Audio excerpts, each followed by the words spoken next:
KKHT wants you to meet three of the classiest guys in real estate. I am Chris Kelso, the maestro of mortgage. I am Rob Cook, the godfather of real estate. And I'm Joe Orsack, the king of credit swing. And together, we're the Real Estate Rat Pack. Much like us, real estate right now is smoking hot. So whether it's buying, selling, or owning, you need to check out the Real Estate Rat Pack. They're here to take your calls and answer your questions live. Call now, 1-800-808-5548.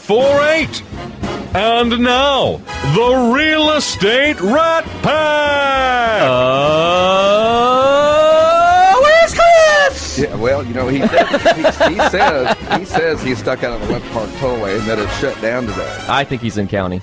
Yeah, well, it could be. You know, unfortunately, though, we have Grant Harpold here today, who actually could probably help get make some calls. Yeah, we've got our attorney here. Yeah. We got a great show today because what we're going to talk about is that, you know, we've done this as a theme in the past is what you don't know can hurt you. And we've got three great experts here. We have Diana Ayers with Ayers & Associates. I've known we did our first deal together, 1990-something or other. Hey, Rob. One really quick thing, right in the vein of what you don't know can hurt you. It's my anniversary, so if I didn't mention that, it would hurt me. So happy anniversary, baby! 17 years. Love you. So okay, I'm done. You know what makes a great anniversary gift? New house. Yes. Darn it, Rob! You spoiled the surprise. I'll take it back now. Kim, I've got your back. So, and we also have Grant Harpold, who is tell me the name of your company. It's Harpold and. Well. Yeah, Rob, that used to be it, but 3 years ago. Yeah, 3 years ago. Way to keep up, Rob. 3 years ago, but I mean, who's keeping track? Yeah. Threw in with another firm that's now called Vincent Lopez, Serafino, and Genifine. I can remember all those names. No, I don't remember them. And we also have read it off the special card. occasions like this. Our newest and greatest sponsor, Tim O'Neill, is here in the house. In the house representing. That's awesome. So Greatest sponsor until he leaves and somebody else shows up, right? No, I'm just kidding playing. We're super glad to have you we've on got board, a producer Tim. and actually switching microphones on me, I guess. Anyhow, so Diana, welcome to the show. Thank you. Thank Glad you. to be here. And what I always like to ask people is, you know, you got into real estate. What were you thinking? Exactly. Well, talk about your background a little, because I always find that really fascinating, what you were doing prior and then how you got into real estate. The life before real estate. Good story. Yes. Well, before real estate, I was laboratory manager director for the Environmental Protection Agency's laboratory here. You were a Fed. I was a Fed. I ran the laboratory for 10 years, and we did 5 states, Texas, Oklahoma, Louisiana, Arizona, and New Mexico. So we had the Southwest all sewn up here, but it was fun. I had chemists and biologists and engineers. Oh, yeah, that's always And exciting we did to have engineers. everything. We did water, air, toxic waste. That's awesome. Yeah. So one day the light went off and goes, real estate's going to be my new life. How did that happen? Well, as the elected officials change, you get opportunities to do new things. So your career path was redirected, is that? Yes, it was. So I'd always liked architecture. I wanted to be an architect at one time when I was growing up, and loved working with people. I enjoyed being a manager, enjoyed that day-to-day contact. And just my husband and I would go out on the weekends and go to open houses just for fun, So he said to me, he says, why don't you try real estate? You love looking at houses. You love people. This might be a path for you. Well, that was a long time ago. And I've had my own business now for almost 20 years, and I love what I do. Love it. And that's about the time we met. It was probably about 20 That's years right. ago, about mid-90s, stuff That's like right. that. And I know you were a rock and roll realtor. I mean, you are a consistent top producer. And what areas of town are you working? I work all over town, and I do that because 98% of my business comes from referral. So I go exactly where my clients want to be. So our theme today is what you don't know can hurt you. Mm-hmm. So when you're out there working and things come up, and a lot of people think they can do without a realtor, and of course the theme of our show is always hire experts. Correct. And there's a reason. So when you get somebody coming in, maybe transferred in, and they don't know how a real estate market, but they bought houses before and they think they know stuff. What's the common thing that you see that they get really surprised about? And thank God you were there to tell them. Well, when you come in from different parts of the country, you're not familiar with our forms here, or that we even have mud districts here. And that's one of the things that most people are surprised by. What's a mud district? You know, and why should I be interested in that? And where are the cows? And where are the cows? And don't I get an oil derrick in my backyard? So, you know, that's one of the things I see as you're out in the suburbs and you're looking for homes, you're going to have a mud district. And I think one of the things that maybe buyers don't realize is they have the edge there too, because if that agent on the other side does not present that mud district addendum and tell them it isn't a mud district, they can cancel that contract right up to closing. It's statutorily required in the contract, and a lot of people don't understand that. Yes, yeah. And it is important. They are a taxing authority, and it never goes away. That's right. Well, it may go away eventually, but if it gets annexed by the city and the bonds have been retired, things of that nature. But you get people. Of course, you've been in a lot of situations. I know because you worked a lot inside the loop as well, where you're getting multiple offers on your listings and things like that, or you're working with somebody who's making multiple offers. And sometimes I know that buyers don't want to believe you. They came from another market. They think, well, you know what? Let's offer this.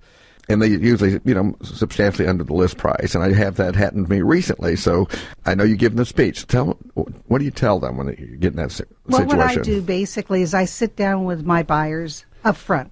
And I say, this is the market. Here's what a normal market, what we call a normal market, buyer-seller market is, about 6 months. 6 months supply of homes. Supply of homes. And right now we're down to 2.4 months.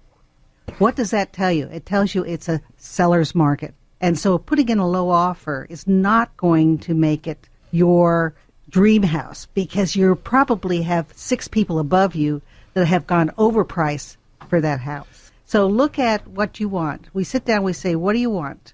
Where do you want to be? And when do you have to be into that house? Good questions.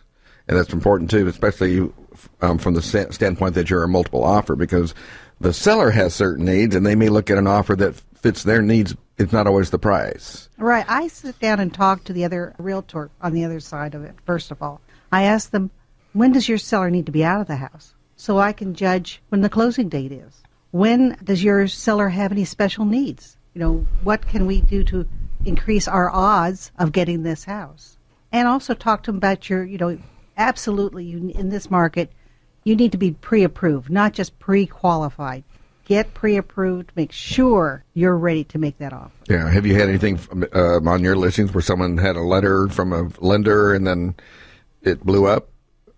Oh, yes. Recently? It happens. I had one where the client was pre-qualified, pre-approved, and then went out and decided to buy a house full of furniture. Oh, that's one of those things that what you don't know can hurt you, right? Exactly. Oh, look, I just went down to Mattress Mac, bought $50,000 worth of furniture, but hey, don't worry about it because I don't have to make payments for 2 years. There's no interest, right? Exactly. So so it just blew up. They could not afford the house. Wow. So, that's always fun. Yeah, that's right. The ratios, the debt, to earning ratios was all out of whack. It blew up. Yeah. Blew up. Yeah, I pretty much tell them don't get married, don't get divorced, don't buy anything till it closes. That's right. You can do whatever you want afterwards.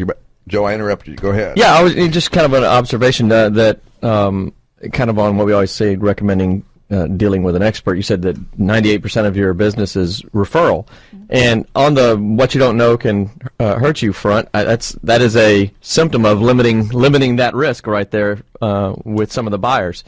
Absolutely. Recommendations. Do you find in that process with when somebody makes a recommendation, I'm sure the process is a lot smaller because of a recommendation, but is there still an interview process for you? Is there things where you're saying, hey, this is what you should be looking for, Absolutely. in a good realtor? One of the things you need to do is you need to sit down with those buyers or the seller and go through a whole list of questions so that you as the professional understand what their needs are. Because you are going to be representing them. That's your responsibility. And one of the things I find that a lot of sellers don't know that hurts them is when they're interviewing multiple realtors to represent them, and they go and tell them all about their house and all about their needs and everything else. The ones that don't get that deal, they know all that information, and there's no confidentiality. So, sellers beware. Yeah. That's a great point. Don't tell me anything you don't want everyone to know. So. Nice orange jumpsuit, Chris. Not bad, right? Yeah, we were about to send Grant down there to bail you out, but unfortunately you were able to get here on your own. So, so welcome to the show. Well, thank you very much. We had the intro. Typically, it didn't sound the same without being in. Absolutely, Joe and I cannot do our normal howl, right? Yes. Did you hear the howl? I was absolutely listening to it. Yes, I did a little howl. Well, shout out to Chris all at the same time. Yeah, everything wrapped in one. You did a great job filling in. Anyway, so we're welcome to the show, Chris, and we're talking about what you don't know can hurt you, and That is correct. I was listening EPA prior to. I like that, by the way.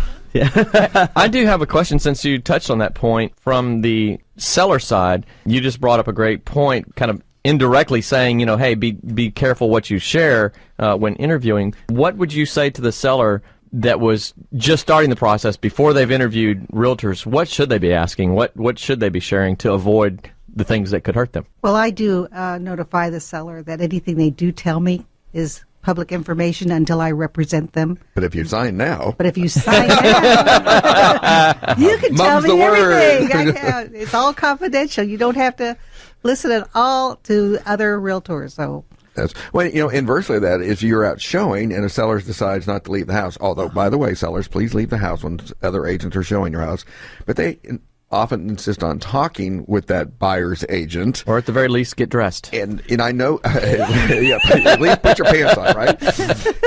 but I know that a lot of sellers just love to talk about their house, and the buyer's agents, a lot of them are not saying, hold on, you need to understand I represent this buyer, and anything you tell us right now may hurt you.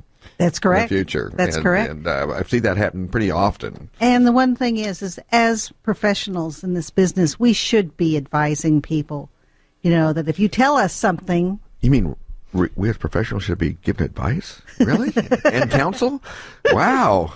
What a novel idea. What a novel idea is that? Yes. And so, because you are, and I think if you're let's say you're representing the buyer, I think, when they see you be professional and tell people that, this is how the business is done, this is how we represent you, it's something that you get the respect from that person. And I think realtors need to learn how to do, convey, what we do. And because I know that people think, well, we just, take the listing, get a buyer, and go collect our money.